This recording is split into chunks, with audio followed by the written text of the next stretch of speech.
बिस्मिल्लाहिर्रहमानिर्रहीम, अस्सलाम वालेकुम। यकीनन आप लोगों के भी कान थक गए होंगे, पक गए होंगे ये सुन सुन कर के जी ज़ख़ीरा अंदोज़ी हो जाती है मुल्क में। जब माफिया चाहता है कीमतें ऊपर चली जाती हैं, स्टोर कर लिए जाती हैं चीज़ें, और इसके साथ साथ वो देखते हैं कि जनाब मुनाफा कमाना है, अब सीज़न आ रहा है, चाहे चीनी है, सीमेंट है, कोई भी सेक्टर है, वो जितनी मनमानी चाहे कीमतें बढ़ा देता है और लोग कुछ भी नहीं कर पाते। हुकूमतें बेबस हो जाती हैं। इमरान खान साहब ने नोटिस पे नोटिस लिए, कुछ नहीं हो सका, कीमतें ऊपर जाती चली गई, इनके बस में कुछ नहीं रहा। मगर अब जनाब एक ऐसा काम हो गया है जो पाकिस्तान में 74 साल में नहीं हो सका। पिछले 15 साल में हर हुकूमत कहती ये रही कि जी ये करना चाहिए, लेकिन FBR, federal board of revenue से ही रेजिस्टेंस होती थी और जगहों से रेजिस्टेंस होती थी, करना ही नहीं चाहते थे। लेकिन आखिरकार वो चीज़ हो गई। जो पहले कहीं अदालतों में रुका होता काम, वहां स्टे मिल जाता था, अब जनाब ज़ख़ीरा अंदोज़ी नामुमकिन हो जानी है, बहुत मुश्किल काम है। और अब तमाम बड़े सेक्टर्स को एक एक करके टैक्स भी देना पड़ेगा। और इमरान खान साहब कह रहे हैं कि जी 6,000 अरब रुपया हम इस साल इकट्ठा कर लेंगे और 8,000 अरब रुपया इकट्ठा हो सकता है। अब हुआ यह है कि ट्रैक एंड ट्रेस सिस्टम लाया गया है। ट्रैक एंड ट्रेस सिस्टम ये पाकिस्तान में आ गया है। इसका इफ्तिताह इमरान खान साहब ने कर दिया है। बड़ी मुश्किलात थी, इसके खिलाफ बहुत से लोग चले गए थे, शुगर इंडस्ट्री के लोग चले गए, कभी कुछ कभी कुछ। पहले तो FBR के लोग कहते थे जी हो ही नहीं सकता, नहीं, लेकिन फिर इंटरनेशनली इसको देखा गया, कंपनी को इसका ठेका दिया गया और फिर उसमें बड़ी रुकावटें हैं, लेकिन अब ये काम हो गया है।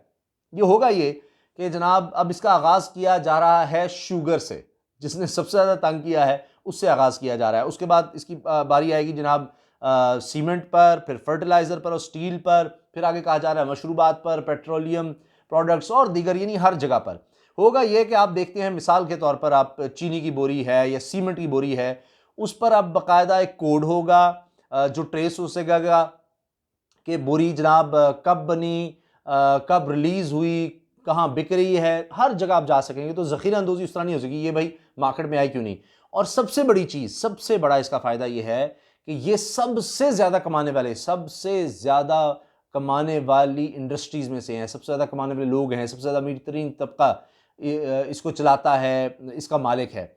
और होता यह है कि ये बड़ी आम बात है कि जनाब आपने फ़र्ज़ कर लें, आप लोग तो टैक्स देते हैं, आम आदमी तो टैक्स से बच नहीं सकता। वो तो सीमेंट की बोरी जाकर लेगा जनाब, 700 की होगी है जी, कि देखते देखते कहाँ से चंद महीनों में ही 500 शुरू हो गई, 700 पे हो गई, वो तो बेचारा लेगा 700 की, 600 650 की हुई ली, जितने की भी होगी वो लेगा। इसी तरह चीनी आपने देखा 150 तक चलेगी, वो लेनी पड़ी। लेकिन उस पर जो टैक्स दे रहा है वो आदमी, आप लोग जो टैक्स दे रहे हैं वो नहीं जाता। और जब वो टैक्स हुकूमत के पास नहीं जाएगा, लोगों पे क्या लगेगा? ना तालीम, ना सेहत, कुछ भी नहीं, सड़कें वगैरह, डैम से दूर की बात है, कर्जे नहीं आप मुल्क के उतार सकते। और फिर कर्जों पर कर्जे आप लेते हैं और फिर हुकूमत और मुल्क और मुश्किल में धंसते चले जाते हैं, मसाइल और खड़े हो जाते हैं, महंगाई और गुर्बत और बेरोजगारी और बढ़ती है। वरना ये सारी दुनिया जानती है कि पाकिस्तान इतना पोटेंशियल है। आज जो मुल्क अमीर हैं वो इसलिए अमीर नहीं है कि जी वहाँ पर बस कोई दूध और शहद की नहरें बह रही हैं, वहाँ पर टैक्स कल्चर है, अमीर से टैक्स लिया जाता है। पाकिस्तान में हो ही नहीं सका। और अब इमरान खान साहब ने इसकी इफ्तिताही तकरीब में भी इस बारे में बात की है, क्यों नहीं हो सका और उसके लिए क्या किया जा रहा है। मगर पाकिस्तान में कोई वसाइल की कमी नहीं है, यकीन जानिए। यह सारी दुनिया कोई भी आगे स्टडी कर ले, बहुत पाकिस्तान में वसाइल मौजूद हैं। पाकिस्तान की इकॉनमी जिस तरह चल रही है उसमें नज़र आ रहा है, लेकिन उतना टैक्स नहीं कलेक्ट हो सकता। क्यों? अमीर आदमी टैक्स ही नहीं देता। अब होगा यह कि पहले यह था कि फ़र्ज़ करें 100 बोरियां बनी हैं किसी जगह पर, मैं मिसाल दे रहा हूँ, 100 शुगर की बोरियां बनी हैं। वो करते क्या थे कि दिखाते खाते में जी फ़र्ज़ करें 70 दिखा दी और उस 70 पर आपने टैक्स दे दिया कि जी हमारी तो गई ही 70 है, ये इतना टैक्स बनता है। जबकि 100 गई हैं और कमाई 100 पर की आपने, टैक्स वो भी आप गरीब आदमी से ले रहे हैं, उस बोरी में से ले रहे हैं, चाहे चीनी की या सीमेंट की कोई भी चीज़ है, और वो आप अपनी जेब में डाल रहे हैं और आगे नहीं दे रहे। तो ये चीज़ अब नहीं हो सकेगी। ये एक बहुत बड़ी तब्दीली है, ये बहुत बड़ा काम हुआ है, इसलिए इमरान खान साहब बड़े खुश नज़र आ रहे थे। लेकिन इसमें उनके लिए एक बहुत बड़ा नुकसान भी है, इमरान खान साहब के लिए। वो नुकसान क्या है और कितना इनके लिए ये काम ख़तरनाक है, क्योंकि ये इस दौर में हुआ है, इस पर भी हम बात करेंगे। लेकिन अब आप देखें कि इस चीज़ को आगे ले जाया जाएगा।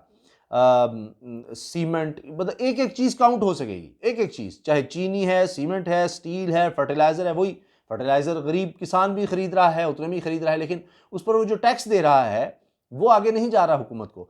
अब इमरान खान साहब खुद ये बात कर चुके हैं इफ्तिताई तकरीब में इसकी कि जी 6,000 अरब रुपया हम इंशाल्लाह टैक्स इकट्ठा कर लेंगे, लेकिन साथ ही उन्होंने कहा जी 3,000 अरब उसमें से तो सीधा कर्जों की अदायगी में चला जाएगा और बचेगा पूरी कौम के लिए सिर्फ 3,000 अरब रुपया। अब इसमें आपने क्या कुछ करना है, कैसे आप तालीम के लिए, कैसे आप सेहत के लिए खर्च करेंगे, दिफा पर किस तरह से खर्च करेंगे, और इतना ज़्यादा आपका आप डेवलपमेंट क्या करेंगे, डैम्स आपने बनाने हैं, दीगर काम करने हैं, कैसे करेंगे। तो ये बड़ा मसला है। तो इस मुल्क में टैक्स कल्चर को लेकर आना है, अमीर से टैक्स लेना है, वरना यही होता है कि हर एक को टैक्स देना पड़ रहा है।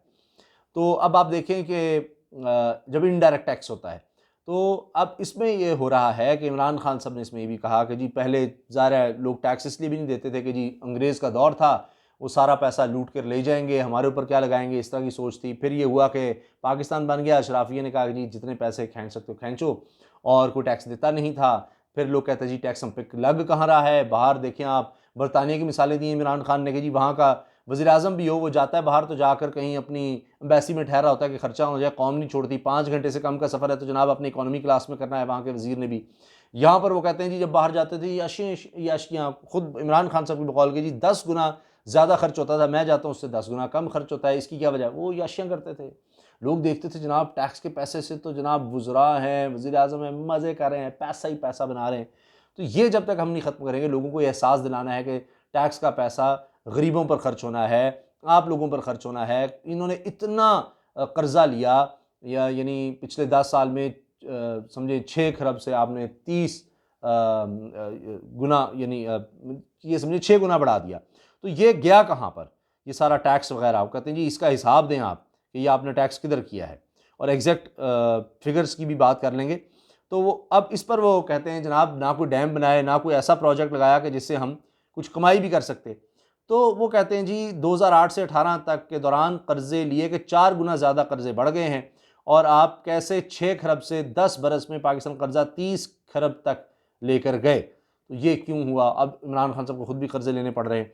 तो बहरहाल उन्होंने कहा जी आखिरकार ये हो गया है, FBR को उन्होंने मुबारकबाद दी है कि आखिरकार जी ये काम हो गया, ट्रैक एंड ट्रेस सिस्टम आ गया है। अब ज़ख़ीरा अंदोज़ी का भी कलाकमा होगा इंशाअल्लाह, और ये जो बड़ी इंडस्ट्रीज़ हैं, सबसे बड़ी सबसे महंगी इंडस्ट्रीज़, इनसे आप टैक्स कलेक्ट कर सकेंगे, टैक्स चोरी रोक सकेंगे।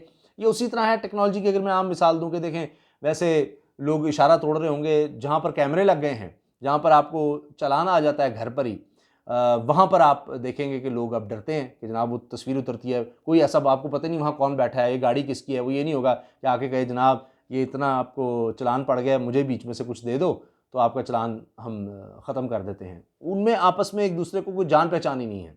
इसी तरह जनाब बजाय इसके कि टैक्स का बंदा जाएगा, टैक्स का ऑफिसर, और जाकेगा जनाब आपका देखें इतना टैक्स बनता है, इतने अरब रुपया मुझे थोड़ा सा दे दें, इतने करोड़ बनता है, चंद लाख मुझे दे दें, छोड़ दें।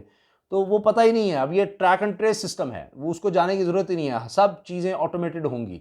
तो ये अब ये नहीं कि जी हर महीने उसकी लगा हुआ है उसका एक खर्चा, जिसको कहते हैं खर्चे का नाम, रिश्वत जो लेते थे, और उसके बाद आप आंखें बंद कर लें, उसका बस लगा दो जनाब, मंथली उसकी लगाई हुई है, कोई चक्कर ही नहीं है, जो मर्जी आप खातों में करे जाएँ। ऐसा अब नहीं होगा इंशाअल्लाह। तो इमरान खान साहब के लिए मुश्किल क्यों है, जो मैंने आपसे कहा था, वो इसलिए मुश्किल है कि जब आप इन लोगों के ऊपर इस तरह टैक्स लगाएंगे और इनको इस तरह मुश्किल में डालेंगे, तो ये आपको मुश्किल में डालेंगे, क्योंकि ये सबसे ज़्यादा ताकतवर लोग हैं, अशराफिया इसको कहते हैं, पैसे वाले लोग इसको कहते हैं। तो अब यही लोग होते हैं जो पार्टियों की फंडिंग भी करते हैं, यही लोग होते हैं जो पैसा चलाते हैं, और इलेक्शन में आप देखें कि किसी भी पार्टी को ऊपर ले जा सकते हैं, किसी पार्टी को नीचे भी ले जा सकते हैं। पैसे का बड़ा मदखल होता है, ये स्पॉन्सर्स होते हैं। तो इमरान खान साहब ने इनको नाराज़ कर लिया है। तो ये कोई आसान नहीं है कि आप इनको तंग करेंगे, इनसे आप टैक्स लेंगे और ये आपको बदले में कुछ भी नहीं कहेंगे। तो ये आप देखिएगा, अभी से ही इमरान खान साहब के लिए भी और अगले इलेक्शन में भी ये एक बहुत बड़ा चैलेंज हो सकता है कि आपने सबसे ताकतवर लोगों को टैक्स में लाने के लिए किया, क्योंकि 74 साल से कभी नहीं हो सका। अब आप करेंगे तो आपको भुगतना भी पड़ सकता है। अल्लाह हाफ़िज़।